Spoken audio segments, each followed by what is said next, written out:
Bonjour à toutes et à tous, merci beaucoup d'être venus aujourd'hui. Je remercie bien entendu l'UNESCO de nous accueillir à nouveau dans ce bel endroit très symbolique aussi pour la thématique que nous abordons aujourd'hui.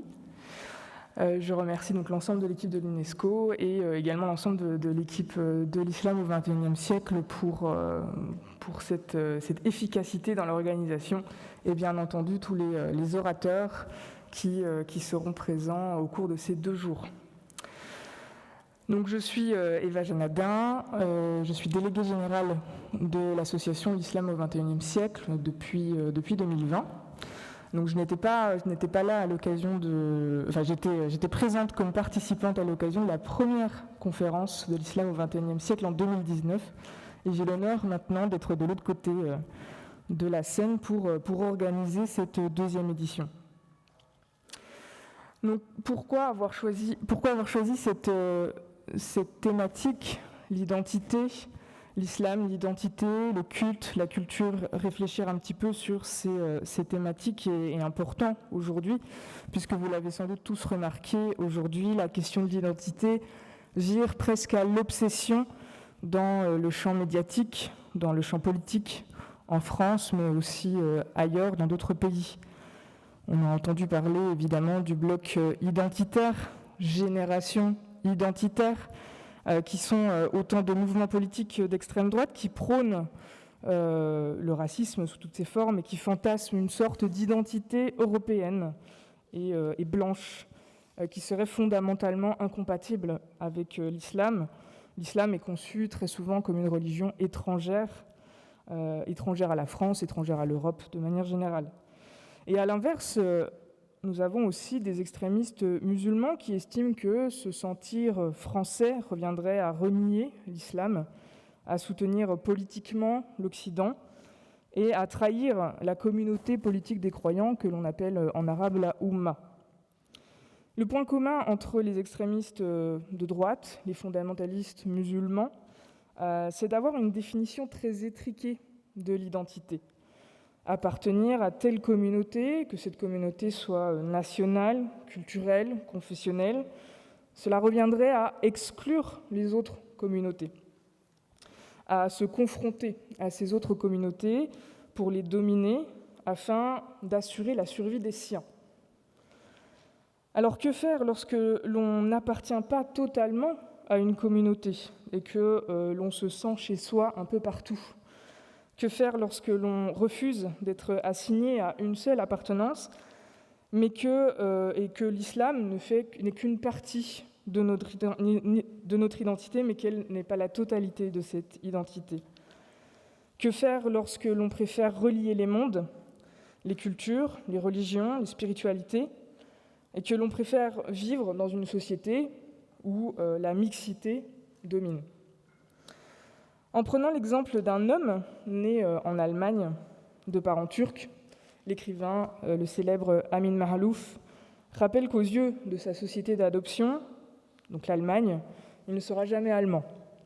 Et qu'aux yeux de sa société d'origine, la Turquie, il ne sera jamais vraiment turc. Nous avons évidemment les mêmes problématiques aujourd'hui en France. Et cette incapacité à assumer des appartenances multiples, ces injonctions à choisir une seule origine, une seule communauté, viennent d'une conception simpliste, exclusive de l'identité. Or, vous le savez tous, l'identité d'un individu n'est jamais homogène, elle est toujours bien sûr plurielle. Et si la culture pouvait nous aider à apprivoiser cette panthère, pour reprendre le terme d'Amin Maalouf, cette panthère qu'est l'identité. La culture, c'est justement ce qui ouvre, c'est ce qui change. Lorsqu'elle est enfermée dans un carcan passéiste, lorsqu'elle est monopolisée par un seul peuple envers et contre tous les autres peuples, la culture ne peut que dépérir. Au contraire, les ressources culturelles appartiennent au patrimoine mondial de l'humanité, et y compris l'islam. Il convient aujourd'hui de les exploiter, de les rendre disponibles au plus grand nombre, pour aider chaque individu à construire la pluralité de son identité. Aujourd'hui, les musulmanes et les musulmans du monde entier vivent dans des cultures extrêmement diverses, variées, de l'Asie du Sud-Est aux États-Unis et à l'Amérique latine, en passant par le Moyen-Orient, l'Afrique ou encore l'Europe. Aucune civilisation ne peut prétendre avoir le monopole de l'islam, et aucune religion ne peut se vivre en dehors de toute influence culturelle. Il ne s'agit pas de choisir entre le culte et la culture. Il ne s'agit pas de choisir d'être français ou musulman, mais d'accepter d'être français et musulman. Auquel cas, cela reviendrait à légitimer l'axiome des salafistes, des extrémistes de droite également, qui assument une rupture politique et culturelle entre l'islam et l'Occident, aveuglés par le fantasme d'un islam pur et authentique qui serait valable en tout lieu et en tout temps. Construire son identité implique nécessairement de définir son rapport à autrui, à l'autre, tantôt grâce à lui, pour que, selon les mots de Paul Ricoeur, la liberté de l'autre soit, tantôt par le rejet d'autrui. Comment désamorcer la peur de l'ébranlement de la foi, la peur de la dilution de l'identité attribuée à la mixité des religions, à la mixité des origines. Sur quelles valeurs pouvons-nous aujourd'hui nous rassembler dans des sociétés contemporaines, plurielles et sécularisées ? L'intégration des musulmans dans une autre culture que celle d'origine soulève également la question de leur accommodation à cette autre culture. Loin d'une trahison, d'une perte de ces références culturelles d'origine, l'acculturation est le chemin qui peut permettre d'éviter une crispation douloureuse d'un individu qui s'enferme dans une vision binaire du monde. Accepter une identité mixte, une identité hybride, permet au contraire d'apaiser les esprits, d'apaiser son esprit, de vivre en paix avec soi-même pour pouvoir se nourrir de l'autre et ne plus se contenter d'une simple coexistence avec cet autre. Remise en cause des pressions familiales conservatrices, affirmation d'un droit à l'interprétation personnelle et rationnelle des textes de l'islam, à rebours du littéralisme, intériorisation des normes religieuses. De plus en plus de musulmanes et de musulmans aujourd'hui affirment leur droit à l'autonomie spirituelle à l'aune des défis de notre temps. Ces musulmans qui savent relier les mondes, qui savent relier les cultures, perçoivent leur identité islamique comme une spiritualité universelle et humaniste, qui peut s'adapter à toutes les cultures sans jamais perdre la teneur essentielle de ces valeurs, selon les termes de Marie-Claire Willems, qui participera à ce colloque. Pour en arriver à une conception inclusive et plurielle de l'identité, ne faudrait-il pas totalement réinventer notre manière de concevoir la religion aujourd'hui ? Traditionnellement, on a l'habitude, notamment depuis la grammaire des civilisations de Fernand Braudel, de rattacher une ère culturelle à une seule religion. L'islam appartiendrait à l'Orient, entre guillemets, et la chrétienté appartiendrait à l'Occident. Ce manichéisme mène droit vers un clash des civilisations et à une confusion totale entre culture et culte. Or, l'islamologue tunisien Mohamed Talbi disait avec une grande sagesse « La religion n'est ni une identité, ni une culture, ni une nation. La religion est une relation personnelle à Dieu, une voie vers lui. » Autrement dit, l'islam n'est en aucun cas le monopole d'une seule civilisation, d'une seule culture, et ne peut pas être un outil d'influence du champ politique. L'islam est composé d'un certain nombre de ressources spirituelles, philosophiques, culturelles, qui servent d'outils pour cheminer intérieurement et se connaître soi-même. Il existe deux manières de percevoir la religion, et notamment de percevoir l'islam. D'une part comme une confession bien distincte des autres confessions, et d'autre part comme un type de relation à Dieu.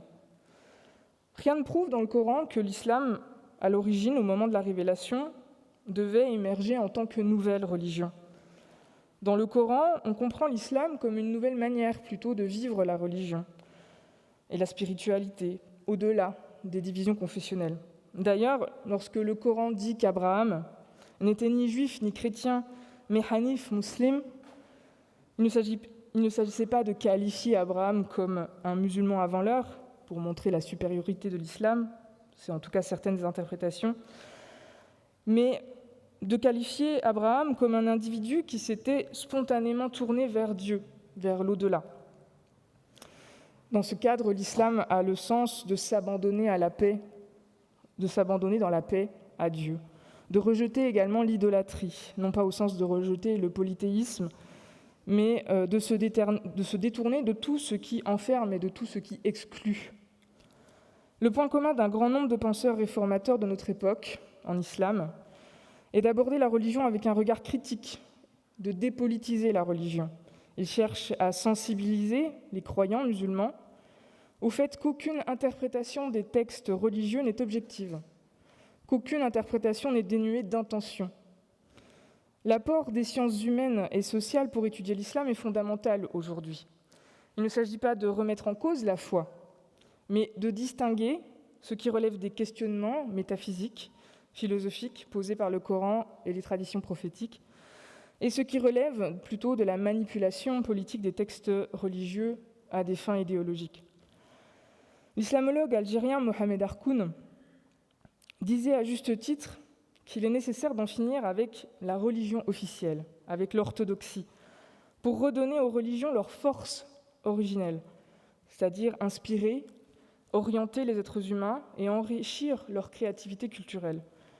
Je cite Mohamed Harkoun, « Je donne la possibilité d'entrer dans la religion par la culture, et non pas nécessairement par le catéchisme. » Contrairement à ce que beaucoup peuvent penser, on dit, notamment au sujet de Mohamed Harkoun, il ne s'agissait pas pour lui de disqualifier la religion, ni de disqualifier la foi. Il s'agissait pour lui d'apprendre à relativiser l'interprétation des oulémas, des savants de l'islam, qui, au cours de l'histoire et jusqu'à aujourd'hui, ont monopolisé l'interprétation de l'islam. Harkoun soutenait que toute orthodoxie est nécessairement une vision idéologique extraordinairement orientée vers l'intérêt subjectif du groupe auquel elle appartient, à savoir le groupe des oulémas et des exégètes. Si en théorie il n'existe pas de clergé en islam, il existe bel et bien en pratique. Et c'est justement, à mon sens en tout cas, ce qu'il faudrait contester aujourd'hui pour dépolitiser l'islam. Harkoun disait « L'islam est théologiquement protestant puisque le musulman est libre dans son rapport à Dieu et politiquement catholique dans la mesure où depuis les Omeyyades, l'État a confisqué cette liberté propre à l'islam de se constituer en sphère autonome du spirituel. » L'absence de clergé, en tout cas en théorie, en islam est pour moi une chance pour les musulmans. Si cette absence perturbe aujourd'hui les pouvoirs publics, pour l'organisation du culte musulman notamment, elle est au contraire l'occasion de vivre une religion personnelle, de vivre une religion responsable et de mettre fin au magistère doctrinal des pouvoirs politiques et religieux. Le droit d'évaluer la religion par les sciences humaines et sociales ne signifie donc en rien la rejeter, mais bousculer un savoir théologique qui a été canonisé et qui empêche aujourd'hui d'aborder la religion par la critique. Mais que faire lorsque l'on a entièrement déconstruit cette vision politique de la religion ? Est-ce qu'il reste quelque chose ? C'est très souvent la question qu'on peut entendre. À mon sens, oui, il reste beaucoup de choses, puisqu'on retrouve le cœur de la spiritualité, tout ce qui permet à l'être humain de se dépasser, d'avoir un horizon métaphysique dans sa vie, une éthique de vie, qui lui permet de cultiver un comportement bon et juste pour les autres. Et c'est justement ce que Harkoun appelait la religion force, celle qui propose des réponses théoriques aux grandes questions existentielles de l'être humain. Le Coran nous invite à prendre conscience de notre condition humaine, sans jamais imposer de solution définitive aux problèmes pratiques de notre existence, simplement en proposant des solutions temporaires au peuple récipiendaire du Coran, c'est-à-dire à l'époque du 7e siècle. Donc il s'agit clairement de ne plus concevoir la religion sous une forme statique qui n'aurait de fonction que l'organisation définitive des liens sociaux. La religion a ce rôle d'avoir une fonction dynamique et inspirante pour l'individu. Je vous remercie de votre attention et je vous souhaite un très bon colloque.